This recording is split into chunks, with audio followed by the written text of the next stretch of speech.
خدا مجھے اس سے نجات دے دے، میری بہن مجھے مل جائے، بس اس کے سوا مجھے کچھ نہیں چاہیے۔ انشاءاللہ ایسا ہو جائے گا۔ مسعود بھیا ایک بات پوچھوں؟ پوچھو۔ آپ کون ہیں؟ تمہیں میرا نام معلوم ہے؟ وہ تو ہے، مگر کیا آپ اس کے دشمن ہیں؟ ہاں، کائنات میں مجھے صرف اس سے دشمنی ہے، اور تم دیکھ لینا اس کا خاتمہ میرے ہی ہاتھوں ہوگا۔ آپ کی اس سے دشمنی کیوں ہوئی؟ وہ کافر ہے، کالے جادو کا ماہر ہے، میں اللہ کے فضل سے مسلمان ہوں، اس کا شیطانی علم ختم کرنا چاہتا ہوں۔ آپ عالم ہیں؟ نہیں کرام، جسے علم مل جائے سے زیادہ خوش نصیب اس کائنات میں اور کون ہو سکتا ہے؟ بس مجھے کچھ سہارے حاصل ہیں، انہی پر چل رہا ہوں۔ وہ آپ سے ڈرتا ہے، بہت ڈرتا ہے، وہ آپ کے سائے سے بھی بھاگتا ہے، مگر اب وہ میری طاق میں رہے گا، مجھے نہیں چھوڑے گا۔ وہ آپ کب تک مجھے اس سے بچائیں گے؟ پہلے بھی تم سے کہہ چکا ہوں اکرام، تحفظ کرنے والی ذات اللہ کی ہے، وہی سب کا محافظ ہے۔ انشاءاللہ وہ تمہیں اس کے شر سے محفوظ رکھے گا، وہ کبھی کامیاب نہیں ہوگا، دنیا ایک شیطان کے وجود سے پاک رہے گی۔ نماز پڑھتے ہو؟ نہیں، اس نے شرمندگی سے سر جھکا کر کہا۔ آج سے شروع کر دو، دن میں 5 مرتبہ تم اللہ کے حضور حاضری دو گے، اور اس شیطان کو اس کا احساس رہے گا، پھر وہ تمہارے قریب آنے سے کترائے گا۔ مجھے آپ کی رہنمائی چاہیے، اللہ تمہاری رہنمائی کرے۔ میں نے کہا۔ اس کے بعد میں نے اسے آرام کرنے کے لیے کہا تھا، مگر اکرام خوف سے ساری رات نہیں سویا تھا۔ 4 بجے میں اسے ساتھ لے کر احاطہ مزار میں داخل ہوا، وہاں حمام بنے ہوئے تھے، میں نے اسے غسل کرنے کے لیے کہا۔ غسل سے فراغت ہوئی ہی تھی کہ فجر کی اذان ہوئی، اس کے بعد وہاں موجود نمازی نماز پڑھنے کو کھڑے ہو گئے، ہم دونوں بھی صف میں شامل ہو گئے تھے۔ نماز سے فراغت حاصل کرنے کے بعد میں اسے ساتھ لے کر مزار شریف سے باہر آ گیا، عرس اختتام کو پہنچ رہا تھا، زائرین کی واپسی شروع ہو گئی اور کافی لوگ کم ہو گئے تھے اس وقت کی نسبت جب میں یہاں آیا تھا۔ میں نے ابھی تک اپنے بارے میں کوئی فیصلہ نہیں کیا تھا، یہاں آنے کا مقصد ایک حد تک میرے علم میں آ چکا تھا، جو واقعات پیش آئے تھے ان کے تحت یہی سوچ سکتا تھا کہ مزار پاک کی بیرغبتی سے روکنے کے لیے مجھے یہاں بھیجا گیا ہے، لیکن ابھی تک واپسی کا کوئی اشارہ نہیں ہوا تھا، اور میرے لیے کسی بھی شکل میں یہ ممکن نہیں تھا کہ میں واپس چل پڑوں۔ جہاں تک سریا کے تصور کا تعلق تھا تو اس وقت میں میری تمام دعاؤں میں اس دعا کو اولویت دیتا تھا کہ میرے دل و دماغ سے اس کا تصور مٹ جائے۔ میں تو خود ہواؤں کا مسافر تھا، قدم نہ زمین پر تھے نہ آسمان پر، بس خلا میں کٹی ہوئی پتنگ کی مانند ڈول رہا تھا، کہیں بھی گر سکتا تھا۔ ذرا سی لرزش ایک بار پھر مجھے پستیوں کے انہی گڑوں میں دھکیل سکتی تھی جن میں گرنے کی اب سکت باقی نہیں رہی تھی۔ بیچارہ کرام میری ہی طرح مصیبت کا شکار تھا، مگر میں اسے کیا بتاتا کہ میں کیسی کیسی مصیبتوں سے گزر چکا ہوں۔ اسے تو ان کا اشیر کا بھی سامنا نہیں کرنا پڑا، لیکن خدا کا شکر تھا کہ اس نے ہی مجھے قوت بخشی تھی کہ میں اب تک کی زندگی سے لڑ رہا تھا۔ جیب میں ہاتھ ڈال کر اپنا وظیفہ تلاش کیا تو یہ دیکھ کر آنکھیں حیرت و خوشی سے پھٹی کی پھٹی رہ گی کہ آج 4 روپے کی جگہ میری جیب سے 8 روپے برآمد ہوئے تھے۔ اس احساس سے دل سرشار ہو گیا کہ میرے اقدام کو برا نہیں تصور کیا گیا، اور ہزارہ کرم مجھے اکرام کا وظیفہ بھی عطا کر دیا گیا ہے۔ دل بڑھ گیا تھا، گویا میرا عمل ناپسندیدہ نہیں رہا تھا۔ ایک جگہ اکرام کے ساتھ بیٹھ کر ناشتہ کیا، اور ناشتے سے فراغت ہوئی تھی کہ عرس کے ہاتھ میں کا اعلان ہونے لگا۔ سجادہ نشین زائرین کو واپسی کی اجازت دے دی تھی اور اس کی تقریبات مکمل ہونے کا اعلان کیا تھا۔ اس کا مقصد تھا کہ اب میری بھی واپسی ہو جائے۔ اکرام کو ساتھ رہنے کی اجازت ان 8 روپے کی موجودگی سے مل گئی تھی، چنانچہ اکرام ہی نے مجھ سے سوال کر دیا، مسعود بھائی اب کیا کریں گے ہم؟ تم کیا چاہتے ہو؟ جوناپوری جانا چاہتا ہوں، مگر آپ کے ساتھ۔ ٹھیک ہے، چلتے ہیں۔ اور اس کے بعد ہم نے جوناپوری کے متعلق معلومات حاصل کی۔ ایک لاری یہاں سے جوناپوری بھی جاتی تھی، 3 روپے کرایہ تھا۔ میں 1.5 روپے خرچ کر چکا تھا، ناشتے میں 8 آنے موجود تھے، میرے پاس باقی 6 روپے کے ٹکٹ خرید لیے اور ہم لاری میں بیٹھ کر جوناپوری چل پڑے۔ میں تھوڑی سی الجھن کا شکار تھا، اصل بات اسے نہیں بتا سکتا تھا، غرض یہ کہ جوناپوری پہنچ گئے اور وہ بھی نشاندہی کرتا ہوا اپنے محلے میں جا پہنچا۔ وہاں پہنچنے کے بعد اس کے منہ سے مسرت بھری آواز نکلی، مسعود بھیا وہ ہے میرا گھر، میں اس شیطان کے چنگل سے آزاد ہو گیا، وہی ہے میرا گھر۔ وہ دیوانہ وار اپنے گھر کی جانب دوڑنے لگا۔ گھر کے دروازے پر زنجیر لگی ہوئی تھی، وہ جانتا تھا کہ سریا اسے اس گھر میں نہیں ملے گی، لیکن اس کے احساس کی تکمیل کے لیے میں نے خاموشی ہی اختیار کر رکھی تھی۔ زنجیر کھول کر وہ دیوانہ وار اندر گھس گیا اور زور زور سے بہن کو آواز دینے لگا۔ میں دروازے پر ہی کھڑا ہوا تھا، کچھ لوگ آگے اس کی آواز سن کر انہی میں سے ایک مومر بزرگ نے اندر داخل ہو کر اسے پکارا، اکرام تو آ گیا؟ کہاں غائب ہو گیا تھا دیوانے؟ کہاں چلا گیا تھا بہن کو چھوڑ کر؟ چچا سریا کہاں ہے؟ سریا کہاں ہے چچا؟ اکرام نے دیوانہ وار پوچھا اور مومر شخص کی گردن جھک گئی۔ اکرام پھر چیخا، چچا اسے میں آپ کے حوالے کر کے گیا تھا، کہاں چلی گئی وہ، کہاں ہے؟ مومر شخص نے آہستہ سے کہا، مجھے افسوس ہے اکرام، ہم اس کی حفاظت نہیں کر سکے۔ کیا کہہ رہے ہیں آپ چچا؟ خدا کے لیے جلدی بتائیے مجھے کیا ہوا؟ تو واپس ہی نہیں آیا، ہم تیرا انتظار کرتے رہے، سب لوگ اس کی ہیری گیری کرتے تھے، مگر ایک صبح جب شبراتن اس کے گھر گئی تو چیختی ہوئی باہر نکل آئی۔ اس نے بتایا کہ سریا کے منہ سے خون بہ بہ کر سینے پر جم چکا ہے، اس کے ہاتھوں کی انگلیاں بھی کٹی ہوئی ہیں اور بے ہوش پڑی ہوئی ہے۔ سارے کے سارے دوڑ پڑے، اسے اٹھا کر ڈاکٹر کی دکان پر لے گئے۔ ڈاکٹر نے بتایا کہ اس کی زبان کاٹ دی گئی ہے، اس کی انگلیوں کو بھی چھری سے کاٹ دیا گیا ہے۔ نہ جانے کس ظالم نے یہ کام کیا تھا، بیچاری سریا کے ساتھ یہ سلوک کیا گیا تھا۔ بھیا ڈاکٹر نے کہا کہ یہاں اس کا علاج نہیں ہو سکتا، شہر لے جانا پڑے گا اسے۔ محلے والوں نے آپس میں چندہ کیا اور اسے لے کر شہر چل پڑے. شہر کے ایک اسپتال میں اسے داخل کرا دیا گیا. 6-7 دن تک تو شبراتن بیچاری اس کے ساتھ رہی. خیراتی اسپتال تھا. ہم نے اسپتال والوں سے بات کی. اسپتال والوں نے کہا کہ اس کا علاج تو بہت عرصے تک کیا جائے گا. بھیا سچی بات ہے کہ ہم بھی غریب لوگ تھے. تو نے تو واپس مڑ کے ہی نہیں دیکھا. جب تک ہو سکا اس کی ہیری گیری کرتے رہے. آخری بار جب رشید خان شہر جا کر اس کی خبر لینے گیا تو پتا چلا کہ وہ اسپتال میں نہیں ہے, کہیں چلی گئی تھی. وہ وہاں سے کسی کے ساتھ چلی گئی تھی. کچھ اور پتا نہیں چل سکا بھیا. بس یہ ہے بیچاری سوریا کی کہانی. اکرام پھوٹ پھوٹ کر رونے لگا تھا. ایسا بلک بلک کر رو رہا تھا وہ کہ دیکھنے والوں کی آنکھوں سے آنسو روا ہو رہے تھے. بہت سے لوگ سسکیاں لے رہے تھے اور میں خاموش کونے میں کھڑا اسے دیکھ رہا تھا. بات کی کہانی میرے علم میں تھی. میں اپنے آپ سے سوال کر رہا تھا کہ اب مجھے کیا کرنا چاہیے. میں سوچوں میں گم رہا اور اکرام دل کی بھڑاس نکالتا رہا. محلے والے ہمدردی ظاہر کر رہے تھے مگر اکرام کو قرار نہیں تھا. میں نے ان لوگوں سے کہا کہ وہ آرام کرے, میں اکرام کو سنبھالوں گا. ایک ایک کر کے لوگ چلے گئے. اکرام سسکتا ہوا بولا, اس نے یہی دکھایا تھا مجھے مسعود بھیا. جو کچھ اس نے مجھے دکھایا وہی سچ تھا. اب میری پیاری بہن کیا ہو گیا اسے؟ اب وہ گونگی ہو گئی. مسعود بھیا اب کیا کروں؟ کہ اب مجھے جینا چاہیے. جینا تو ہے تمہیں اکرام. کس کے لیے جیوں؟ کیا کروں جی کر؟ تو کیا خودکشی کرو گے؟ اب تو یہی کرنا چاہیے. اب تو توبہ کرو اکرام, توبہ کرو. خودکشی حرام ہے. پھر میں کیا کروں بھیا؟ بتا میں کیا کروں؟ سریا کو تلاش کرنا ہے تمہیں. کہاں تلاش کروں؟ اب اسے کہاں تلاش کروں؟ صبر کرو, اللہ سے روشنی طلب کرو, وہ سب کو روشنی دکھاتا ہے. بمشکل میں نے سمجھایا بچایا. بیچارے محلے والے کوشش کو آ رہے تھے. کچھ اس کے لیے کھانے پینے کی اشیاء بھی ساتھ لائے تھے. وہ حتی المقدور اس کی دلجوئی کر رہے تھے. ہم نے 3 دن وہاں قیام کیا. کرام باقاعدگی سے نماز پڑھنے لگا تھا. وہ تہجد بھی پڑھنے لگا تھا. اکثر اس کی آنکھوں میں آنسو نظر آتے تھے. گھنٹوں دعا کے لیے ہاتھ پھیلائے بیٹھا رہتا تھا. مجھے علم تھا کہ وہ بہن کی سلامتی کے لیے دعائیں کرتا ہے. اسے اس کیفیت میں دیکھ کر میرا سینہ بھی دکھنے لگتا تھا. میری بھی بہن تھی, بھائی تھا, ماں باپ تھے, بھرا کنبا تھا, بھرا گھر تھا. لیکن اب کچھ بھی نہیں تھا اور جو کچھ تھا اس کے بارے میں جاننے کی مجھے اجازت نہیں تھی. ان 3 دنوں میں مجھے 8 روپے روزانہ ملتے تھے. کھانے پینے کی اشیاء محلے والے بدستور لا دیتے تھے. یہ پیسے جمع ہو گئے. میں نے اکرام سے کہا, اکرام یہاں رکو گے یا میرے ساتھ چلو گے؟ مجھے اپنے ساتھ رکھو مسعود بھیا. ہاں, اس وقت تک جب تک تمہاری بہن تمہیں نہ مل جائے. وہ مل جائے گی مسعود بھیا؟ انشاءاللہ, میں نے کہا. وہ خوش ہو گیا اور بولا, آپ کہتے ہیں تو وہ ضرور مجھے مل جائے گی.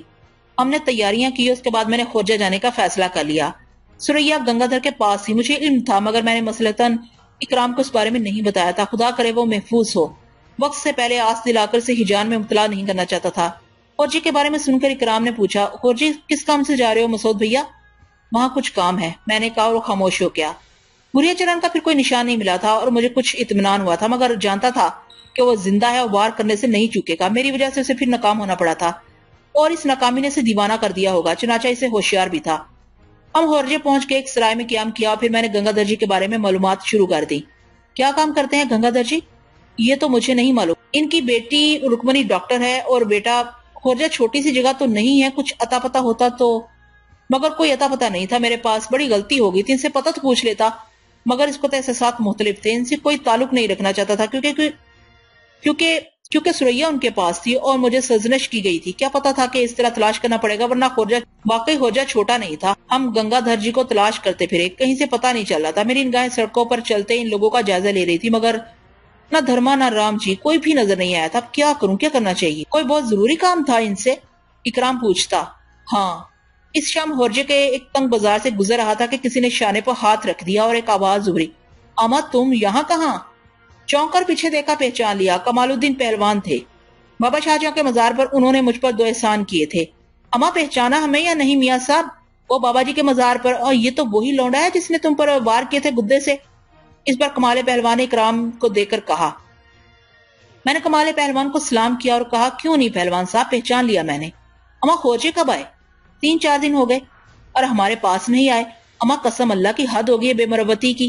یہ بات سمجھ میں نہیں آئی. پیارے دشمن کو گلے لگائے پھر رہے ہو. دوستوں کو سب گلے لگاتے ہیں پہلوان صاحب, مزہ دشمنوں کو گلے لگانے میں ہے. میں نے مسکرا کر کہا, ہائے ہائے ہائے, لاکھ روپے کی بات کہہ دی, ایمان کی قسم. میاں اللہ والوں کے درجے کو کون پہنچ سکتا ہے؟ ہم نے تو پہلے ہی کہہ دیا تھا پہنچے ہوئے ہو. مگر ایک شکایت ہے قسم اللہ کی. کیا پہلوان صاحب؟ اور جی آئے اور ہمیں نہ پوچھا کسی سے, حالانکہ دعوت دے کر آئے تھے. آپ کی بےحد مہربانی ہے. ایک کام سے ہورجے آیا تھا. میاں سارے کام ہوں گے مولا کے فضل سے, چلو ہمارے ساتھ, ایمان کی قسم آپ نہیں چھوڑنے کے. کمال پہلوان, میں نے کچھ کہنا چاہا.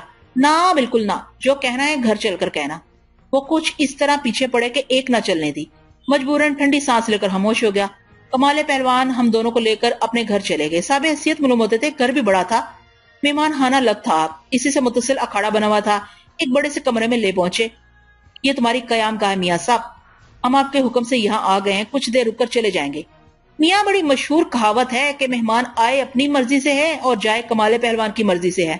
ابھی تو تم سے بڑی برکتیں سمیٹنی ہیں میاں صاحب, چھری تھلے دم لو. تم تو ایسے بھاگ رہے ہو جیسے بجھار پیچھے لگا ہو.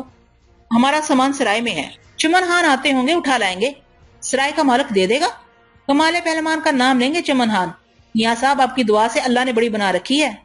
غرض کمال پہلوان کسی طور پر آمادہ نہ ہوئے, مجبوراً ہتھیار ڈالنے پڑے. جگہ بہت عمدہ تھی. کمال پہلوان سرائے کا نام پوچھ کر نکل گئے.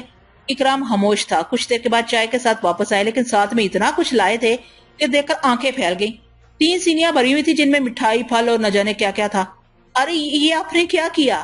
اما مولا قسم ہم نے کچھ نہیں کیا, اللہ نے تمہارے بھجوایا ہے. وہ ایک لونڈے نے شاگردی کی ہے, بڑے آدمی کا لونڈا ہے, وہی سب کچھ لایا ہے, کرم ہے مولا کا. اس کے بعد کمال پہلوان کا اصرار کے سب کچھ کھائیں. ناک میں دم کر دیا.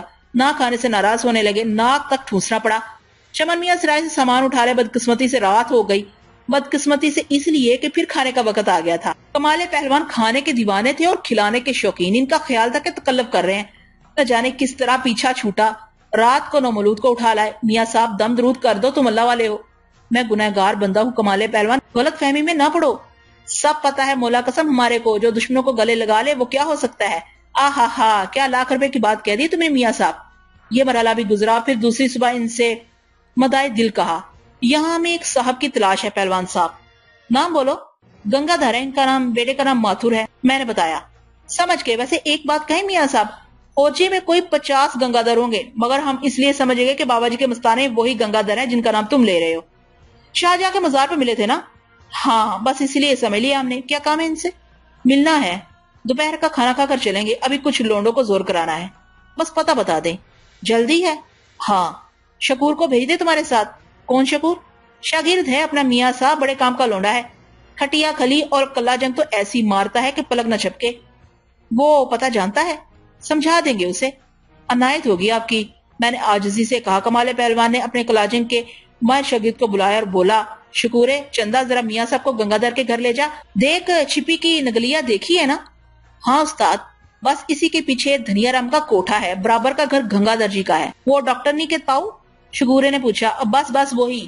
کمال پہلوان نے کہا. شکورے تیار ہو گیا اور میں نے اکرام کو ساتھ لینا مناسب نہیں سمجھا تھا. وہ کسی قدر پریشانی سے بولا, کتنی دیر میں آپ کی واپسی ہوگی مسعود بھائی؟ اور تو کوئی پریشانی نہیں, بس پہلوان صاحب کھلا کھلا کر ہلاک کر دیں گے. آپ دیکھ رہے ہیں بس رات کو چند گھنٹے مل گئے تھے, ورنہ ہر تھوڑی دیر کے بعد کچھ نہ کچھ آ رہا ہے. ناشتے ہی نے حلیہ خراب کر دیا ہے. میں ہنسنے لگا. میں نے وعدہ کیا کہ زیادہ دیر نہیں لگاؤں گا, بس دل نے کہا تھا کہ اسے ساتھ نہ لے جاؤں. خدا جانے کیا صورتحال پیش آئے. ہاں وہاں سے روانہ ہو کر جب کافی دور نکل آیا تو دل کئی بار بری طرح دھڑکا. میں نے استغفار پڑھی, خود کو سمجھایا, دل کو سمجھایا بیکار ہے. دل کو سمجھایا بیکار ہے, اسے دل میں بسانا بیکار ہے. میں انسان ہوں ہی کہاں, میں تو بس ایک گناہ ہوں. زندگی کی جتنی سانسیں باقی ہیں بس کفارہ ہیں, اس سے زیادہ کچھ نہیں. سریا کے بارے میں گنگا دھر جی کو بتا دوں گا وہ کون ہے, بس ضروری باتیں بتا دوں گا, تفصیل کی کیا ضرورت ہے. کہہ دوں گا اس کا بھائی موجود ہے. یہ بھی کہوں گا کہ ان بیچاروں کو کہیں رکھوا دیں, بلکہ اس کے لیے کمال الدین پہلوان زیادہ موضوع ہیں. ان دونوں کی ذمہ داری ان کے سپرد کر دی جائے, یا اکرام اگر کچھ اور پسند کرے تو پھر اسے اس کی مرضی پر چھوڑ دیا جائے. ظاہر ہے میں نے ساتھ لیے کہاں پھروں گا, پھر مناسب بھی نہیں ہوگا, بھٹکتا رہوں گا. راستہ انہی سوچوں میں گزر گیا. اس پر چونکا جب کسی نے قریب آ کر کہا, ارے تم بھیا جی تم. چونک کر دیکھا رام جی تھے. انہوں نے مجھے پہچان لیا. چولہے میں گئے رام جی. ہم تمہارے کون ہیں؟ ناراض ہو رام جی؟ وارے شنگڑیاں سجوا دی ہماری, سارا دن تلاش رہی تمہاری. دھرما الگ ہم الگ, کم پریشان کیا گنگا جی نے. او وہاں تو اور کیا, ہم جائیں یا ہمارے ساتھ چلو گے؟ شکورے نے پوچھا. تم جانا چاہو تو چلے جاؤ. رام جی تم کمال پہلوان کو جانتے ہو؟ لو انہیں کون نہ جانے, گھر پتا ہے ان کا؟